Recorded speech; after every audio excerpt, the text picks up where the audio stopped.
Halo teman-teman, apa kabar semuanya? Semoga semuanya sehat ya, perut kenyang hutang lunas. Yang jomblo disegerakan dengan pasangannya, yang sudah berpasangan semoga dilanggengkan hubungannya, diberi rezeki nomplok serta kuota berlebih untuk nonton alur cerita film berjudul Pemandi Jenazah.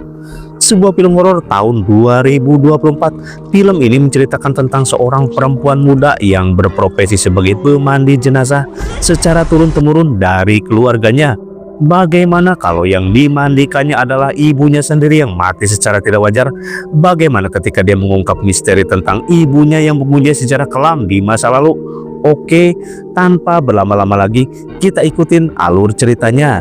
Tapi bagi kalian yang suka dengan channel ini, tolong sisihkan jempol sebentar saja untuk menekan tombol subscribe dan aktifkan loncengnya untuk mendapatkan info alur cerita film terbaru dari Calawak.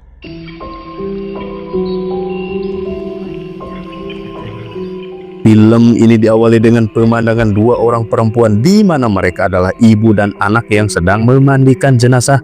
Ibu ini bernama Siti dan anaknya bernama Lela. Bu Siti adalah satu-satunya pemandi jenazah yang ada di kampung itu, sedangkan Lela adalah anak perempuannya yang dilatih untuk meneruskan profesinya sebagai pemandi jenazah secara turun-temurun dari keluarganya. Mbak, kita mulai.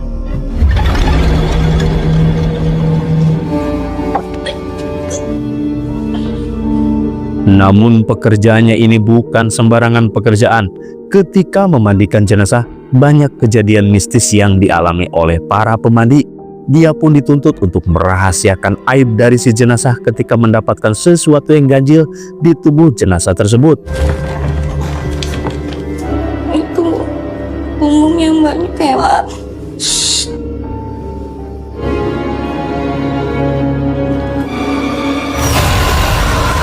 Di suatu hari, sahabat Bu Siti yang bernama Bu Ida sedang mengadakan acara syukuran untuk merayakan hitanan cucunya. Selain dengan Bu Ida, Ibu Siti ini juga bersahabat dengan ibu anak Bu Tuti dan Bu Teri.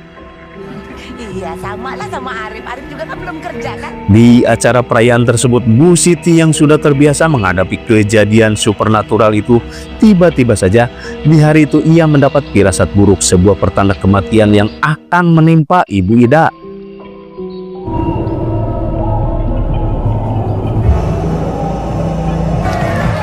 Setelah acara selesai, teman-teman akrab Bu Ida tadi kemudian pamit pulang, menyisakan Bu Siti yang tidak lama kemudian ada Lela yang datang menjemputnya.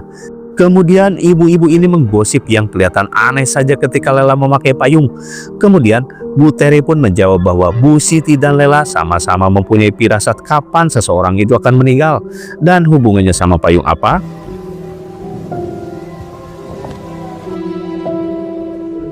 Kemudian di perjalanan pulang, Lela dihampiri Alif yang merupakan adiknya dan berprofesi sebagai tukang renovasi bangunan. udah pasti mau jadi tukang renovasi terus. Udah biarin aja deh, dia kerjain dulu apa yang dia mau.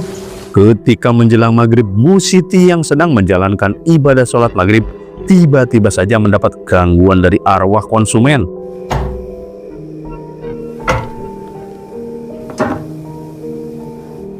Bersolifah dulu maghrib. Sakit.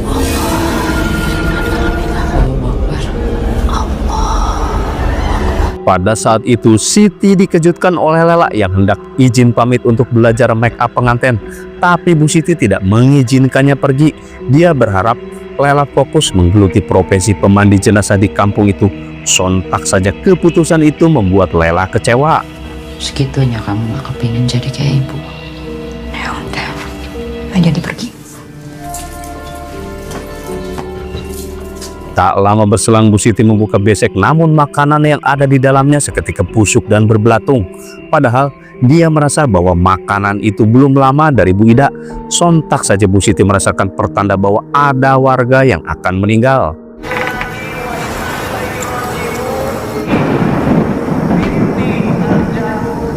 Dan benar saja tak lama berselang ada suara pengumuman orang meninggal dari Mang Asep di musola. Dan orang meninggal itu adalah Bu Ida. Lah, tunggu Arif pulang, jangan kemana-mana. Lalu Bu Siti pun bergegas menuju rumah duka di tengah cuaca gelap dordar. Lalu berpesan kepada Lela agar mengunci pintu rapat-rapat, jangan sampai ada orang asing masuk. Sesampainya di rumah duka, alangkah terkejutnya Bu Siti ketika melihat kondisi Ibu Ida yang koid mengenaskan dan mengeluarkan banyak getih. Bu Siti lantas meminta warga untuk menyiapkan tempat untuk memandikan jenazahnya Bu Ida. Tolong siapin semuanya. Biar saya yang mandiin sendiri. Sin beralih ke Lela yang sedang rebahan di tempat tidur. Tiba-tiba saja ia dikejutkan dengan suara berisik di atap rumah. Lalu tiba-tiba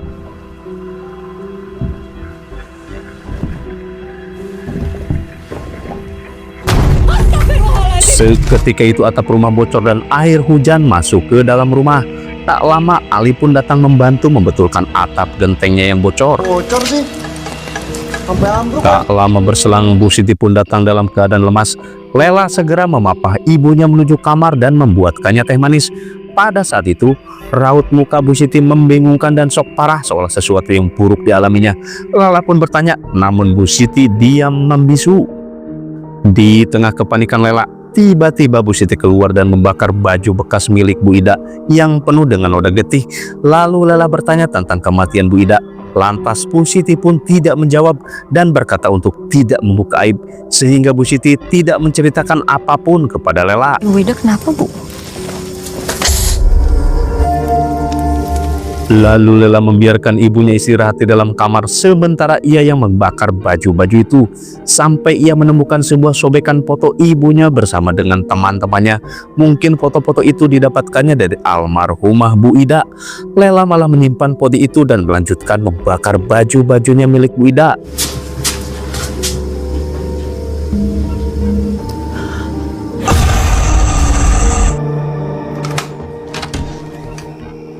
Udah dikuncikan, Lel.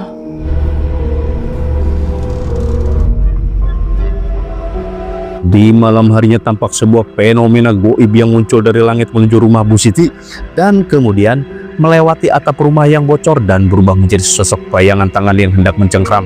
Lalu tiba-tiba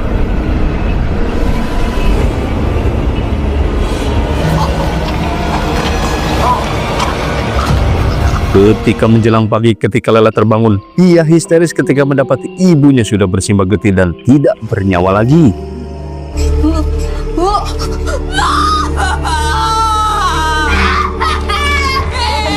Di pagi harinya Lela yang masih shock atas kepergian ibunya, bahkan sampai siang hari jenazah sang ibu belum juga dimandikan dan para warga pun menguatkan Lela agar bersabar dan segera mungkin untuk memandikan jenazah ibunya, mengingat Lela satu-satunya orang yang berprofesi sebagai pemandi jenazah di kampung itu. Saat hendak memandikan sang ibu, tiba-tiba saja mata sang ibu tidak mau menutup. Lalu Lela pun berbisik agar ibunya ikhlas akan kematiannya. Setelah itu Lela memulai ritual pemandian jenazah, namun ketika akan membersihkan mulut sang ibu, tanpa diduga Lela melihat kawat besi di rongga mulut sang ibu.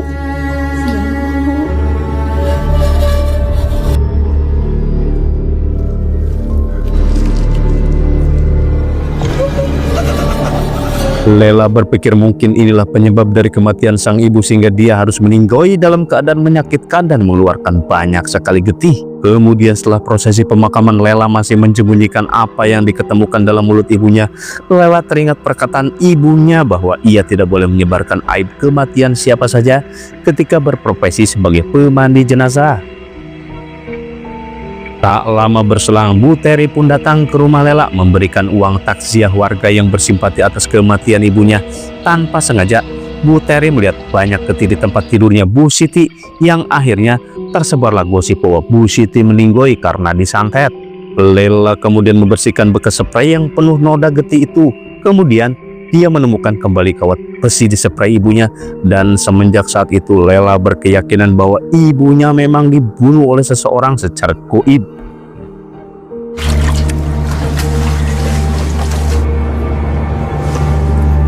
Di siang harinya Alip sudah bekerja lagi membetulkan genteng di rumah Rika.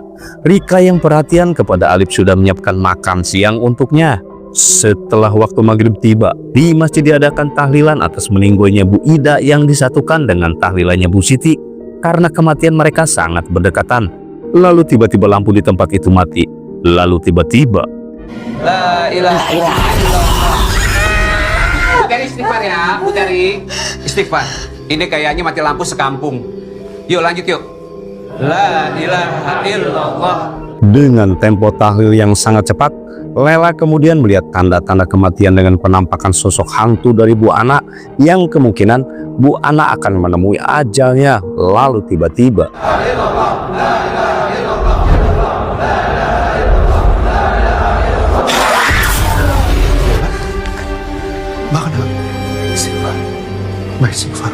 setelah acara tahlilan selesai dan pulang ke rumah, ia melihat sang ibu sedang melaksanakan sholat. Lalu tiba-tiba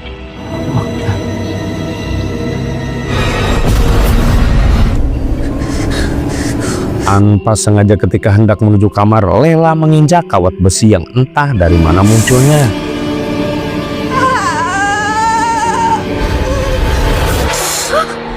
Saat malam semakin larut, tampak sesuatu datang ke rumah Bu Ana, di mana saat itu anaknya yang bernama Bimo hendak pergi merantau.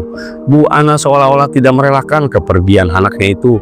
Di saat tengah mengobrol, di belakang Bimo tampak ada makhluk yang berdiri dekat pintu, yang mana mungkin itu pertanda kematian akan datang menjemput Bu Ana. Lalu ketika Bimo sedang bersiap-siap untuk pergi, tiba-tiba saja Bu Ana diserang makhluk tak kasat mata. Lalu tiba-tiba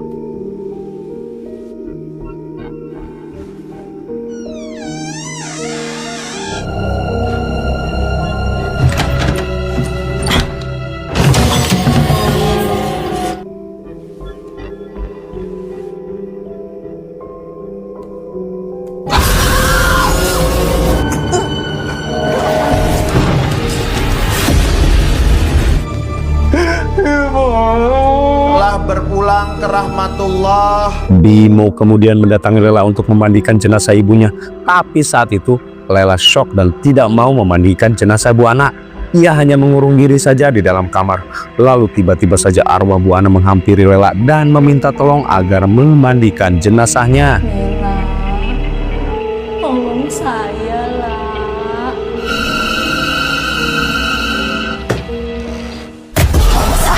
Yang pada akhirnya Lela pun datang ke rumah Bimo untuk memandikan jenazah ibunya. Lalu ketika memandikan jenazahnya, tiba-tiba saja Bu Ana terbangun lalu menepuk-nepuk perutnya. Di mana ketika Lela melihat perut Bu Ana, di situ terdapat kawat besi yang menancap ke dalam perutnya.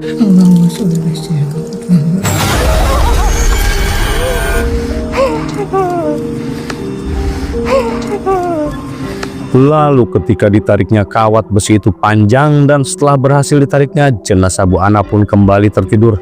Namun matanya tetap saja terbuka. Pada akhirnya mata Bu Ana pun tertutup. Bismillahirrahmanirrahim. Bismillahirrahmanirrahim. Bismillahirrahmanirrahim.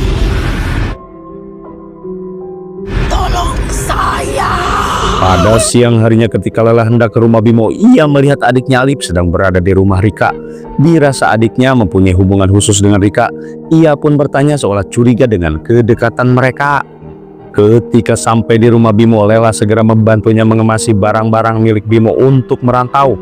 Saat itu Bimo pun bercerita tentang keanehan dari peristiwa kematian ibunya semalam, di mana sebelum meninggoy ibunya selalu menyebut nama Bu Nur. Lantas Lela pun penasaran tentang siapa Bu Nur. Kemudian Bimo memperlihatkan foto-foto kebersamaan ibu-ibu mereka bersama Bu Nur. Tampak Bu Nur berada di tengah. Bisa dibilang Bu Nur dan ibu-ibu yang lainnya adalah bestian. Namun saat ini Bu Nur sudah tidak lagi berada di kampung mereka karena usut punya usut. Bu Nur ini mempunyai masalah dengan teman-temannya itu, di mana rumornya Bu Nur ini merupakan pelakor dari ibu-ibu Bimo dan Lela. Lela kemudian berpikir apa benar dalang dari semua kematian ini adalah ulah dari Bu Nur, di mana kematian Bu Siti dan Bu Ana meninggoy dalam keadaan aneh, seolah terkena santet yang mana keduanya terdapat kawat berduri di dalam tubuhnya yang menjadi penyebab kematian mereka. Lalu Lela pun berpikir apakah Bu Ida juga terdapat kawat berduri di dalam kematiannya. Kalau saja benar, maka benar saja bahwa Bu Nur adalah pelaku santet dari kematian mereka. Sedangkan satu-satunya saksi yaitu Bu Siti yang memandikan jenazah Bu Ida sudah meninggoy duluan. Lalu pada malam harinya Lela pun nekat datang ke kuburannya Bu Ida, di mana lantas ia membongkar kuburannya Bu Ida untuk mencari tahu apakah ada kawat berduri di tubuhnya.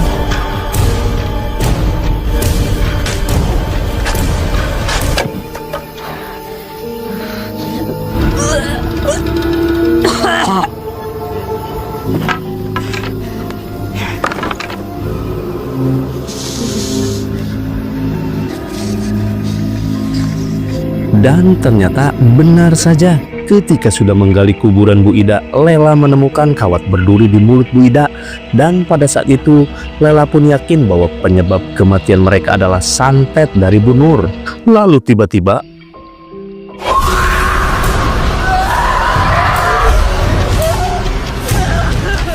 Lela pun bergegas pergi dari kuburan itu.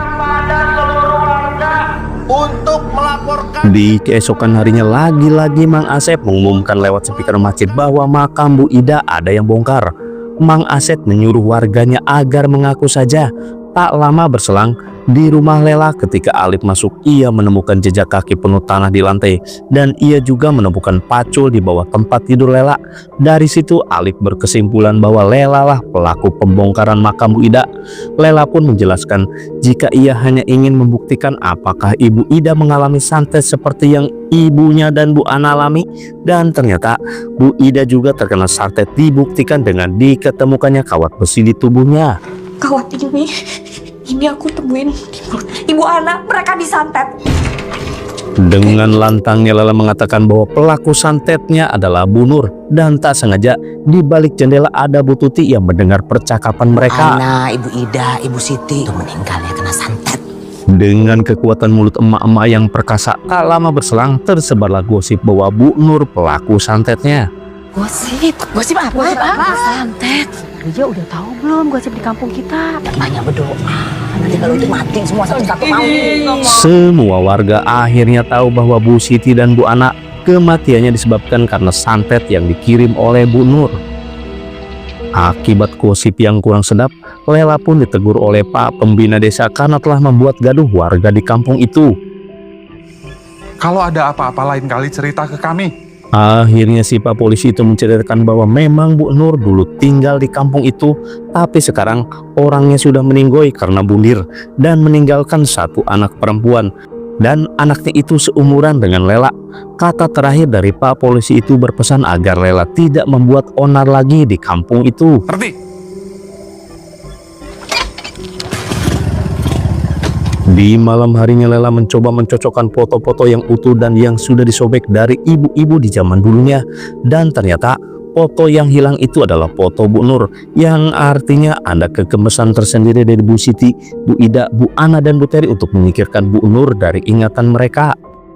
Alip kemudian minta kakaknya berhenti dan tidak mau aib orang yang sudah meninggoy akhirnya terbongkar karena ulah Lela.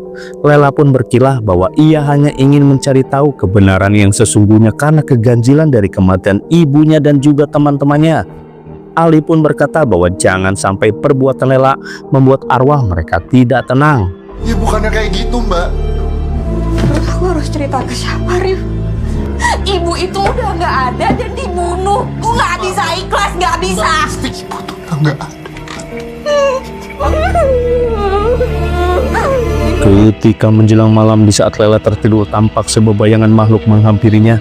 Tak lama berselang Lela pun meninggoy, kemudian langsung dikafankan oleh warga. Dan pada malam itu juga jenazahnya dibawa untuk dikuburkan di dalam keranda mayat. Seketika itu kemudian Lela membuka matanya dan berteriak histeris.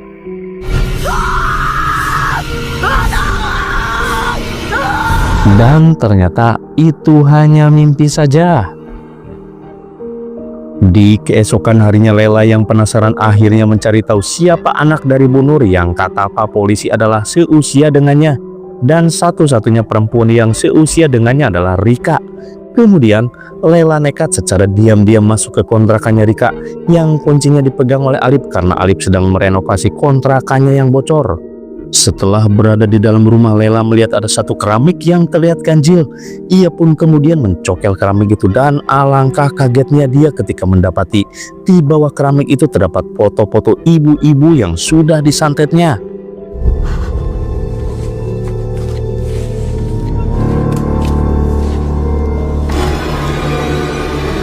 Di malam harinya tampak teror santet mendatangi rumah Bu Tuti. Bu Tuti yang sedang tertidur kemudian dibekap oleh makhluk itu. Ketika berlari kemudian kaki Bu Tuti menginjak kawat besi.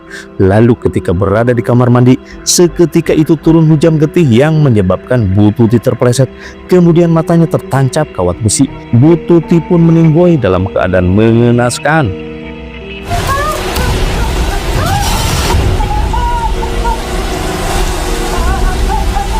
Singkat cerita, Lela pun kemudian memandikan jenazah Bu Tuti. Saat hendak memandikannya, seketika itu jenazah Bu Tuti pun terbangun. Lalu kemudian tampak kawat besi menjalar di sekujur tubuhnya. Dan akhirnya kawat besi itu bisa dikeluarkan oleh Lela lewat mulutnya.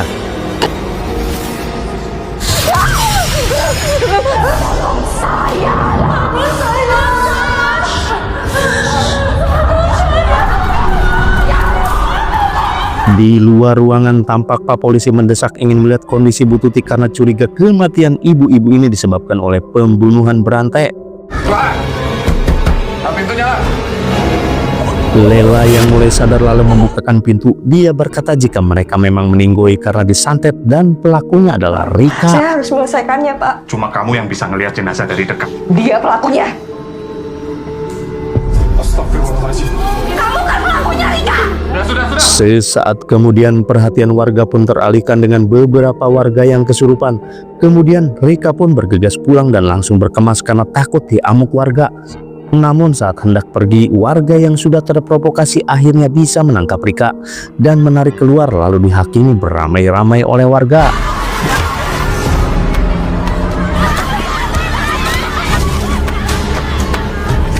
Dari kejauhan tampak Lela yang melihat kejadian itu merasa puas karena pembunuh ibunya dapat bayaran yang setimpal.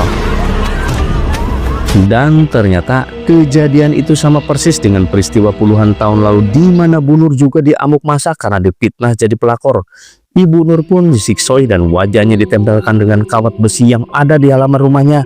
Dan dari dalam rumah, Rika kecil melihatnya dengan hati yang sedih dan teriris ketika ibunya disiksoi sedemikian rupa oleh warganya. Rika akhirnya membela diri jika santet itu merupakan balasan dari semua yang menyiksoi ibunya sampai ibunya cacat dan meninggoy sampai akhir hayatnya. Tapi pengakuan itu tidak membuat warga berhenti untuk menghakiminya. Tampak arwah Bu Ida, Bu Ana, dan Bu Teti yang menyaksikan kejadian itu tampak senang. Sementara itu arwah Bu Siti meminta Lela untuk menghentikan semuanya. Akhirnya Lela pun sadar jika semua ini salah. Ia pun masuk bersamaan dengan Alip ke dalam kerumunan. Alip yang berusaha melindungi kakaknya apes terkena pukulan yang sangat keras hingga mengalami pendarahan hebat. Alip pun meninggoy pada saat itu.